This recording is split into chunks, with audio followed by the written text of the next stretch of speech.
취향 없는 서점에서 소개할 오늘의 책은 장류진 작가의 달까지 가자입니다. 흑수저 여성 3인방의 코인열차 탑승기라고 하면 달까지 가자의 줄거리는 단박에 설명이 됩니다. 책을 펴면 흑수저 여성 3인방의 면면과 이들이 어쩌다 위태롭고 매혹적인 코인열차에 탑승하게 되었는지, 그 열차의 종착지는 과연 어디일지가 이 책의 끝이라는 걸 우리는 짐작할 수도 있죠. 주인공인 다혜는 2018년 현재 28살입니다. 만족스럽지 않은 작은 원룸에 살고 있으며 막상 입사하고 보니 이름에 비해 박봉인 제가 회사에 다니고 있죠. 좀 더 많이 주는 회사로 이직을 하고 싶어도 그걸 바라는 게 다혜 하나뿐이 아닌 사회에서는 쉽지도 않고요. 무능력한 상사에 소외된 부서, 항상 빠듯한 월급이 있는 생활에 다혜는 갇혀 있습니다. 다혜는 자신처럼 비공채로 입사한 비슷한 나이의 동기들을 만나 친해지고 그들이 바로 흑수저 3인방입니다. 이사는 가고 싶고 적금은 빠나고 대출금은 발목을 잡는 지극히 평범한 일상에 동기 언니 은상이 묵직한 한 방을 날립니다. 비트코인도 이해하지 못하는 동기들에게 은상은 이더리움 투자를 권하죠. 다혜는 이사할 집을 찾다가 귀가한 후 은상의 투자 권유를 계속 곱씹게 됩니다. 그 와중에 그는 이더리움이 그에게 커다란 기회가 될까를 생각하는 것이 아니라 은상이 그 투자로 백만장자가 된다면 그 뒤에 찾아올 자신의 욕망에 대한 두려움을 깨닫죠. 나는 이 사람들을 마음 놓고 편히 좋아할 수 있었다. 이 둘과 있으면 내 삶이 딱히 별로라는 생각도 잘 들지 않았다. 서로가 자신의 자리에서 이 정도면 성실하게 잘 지내고 있다는 생각만 들었다. 여태까지는 그랬다. 근데 바로 지금 난데없이 허공에 뚫린 기이한 빛을 내뿜으며 일렁이는 터널 앞에서 은상 언니만 자기 발목에 매달린 쇠사슬 같은 걸 눈앞에서 툭 끊어내고 그 속으로 쏙 들어가 버린 것이다. 다혜가 동기들과 친해진 이유는 그들이 자신과 비슷한 사람들이라고 생각했기 때문입니다. 부모님에게 기댈 수도 없고 월세집이나 좀 넓게 옮겨갈 수 있을까 싶은 짜릿짠 연봉에 절절매고 항상 불가피한 대출에 묶여있는 인생, 다른 길이 있었구나, 다른 인생을 살 수 있는 방법이 있었구나 하는 걸 은상을 통해서 알게 되는 순간이 너무 두려워져서 다혜는 이더리움 투자를 결심하죠. 이야기는 빤하게 흘러갑니다.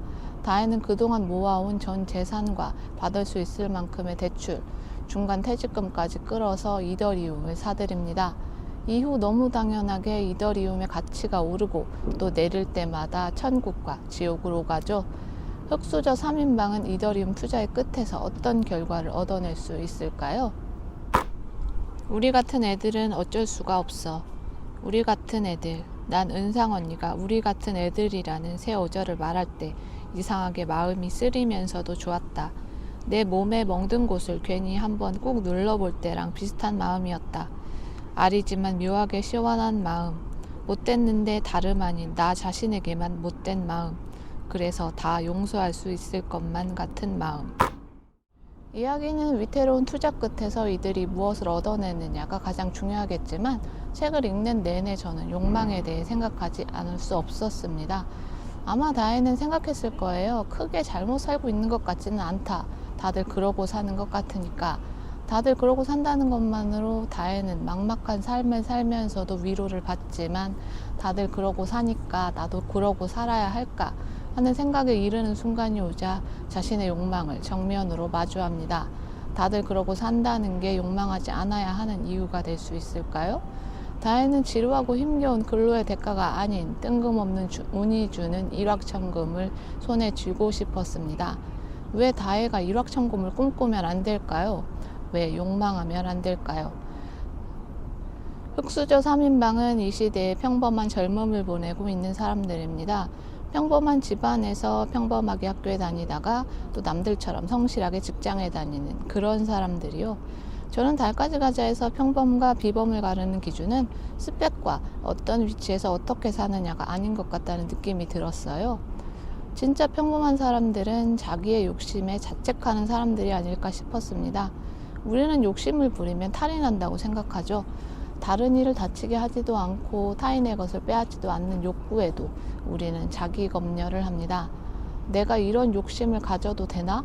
내 주제에 이런 바람이 말이 되나 하는 식이죠.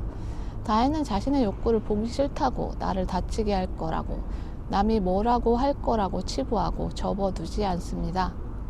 1.2룸에 살게 되자, 침대에 누워서는 현관과 부엌이 보이지 않게 되자, 이제는 먹고 난 음식 냄새도 침대 위로 올라오지 않으면 좋겠다는 욕심이 생겼다. 또 창문 2개가 마주보고 있어서 환기가 잘 되는 곳에 살고 싶다는 욕심도 생겼다. 그런데 고작 그런 게 욕심일까? 잘 때는 음식 냄새를 맡고 싶지 않은 마음을 욕심이라고 부를 수 있을까?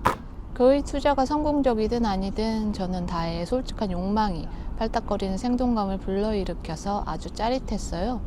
달까지 가자의 작가 장유진은 요즘 가장 핫한 젊은 작가입니다. 장유진을 가리켜 세태를 포착하고 묘사하는데 탁월한 감각을 지니고 있다고 평가합니다. 장유진은 마치 바로 지금의 세태를 글로 표현하기 위해 태어난 사람처럼 능숙하고 예리합니다. 그런 그가 그려낸 흙수저 3인방의 욕구는 화려하고 극적인 표현 없이도 강한 생명력으로 독자들을 사로잡죠. 다들 그러고 산다지만 우리도 그러고 살았지만 달까지 가고 싶다면 우리는 가야 한다고 소설은 말하고 있습니다. 달까지 가자가 다들 그러고 살았던 그 다들에게 달까지 가고 싶다는 욕망을 버리지 말라고 부추겨주는 소설이라고 한다면 너무 지나친 표현은 아닐 거라고 우겨봅니다. 지금까지 취향 없는 서점이었습니다.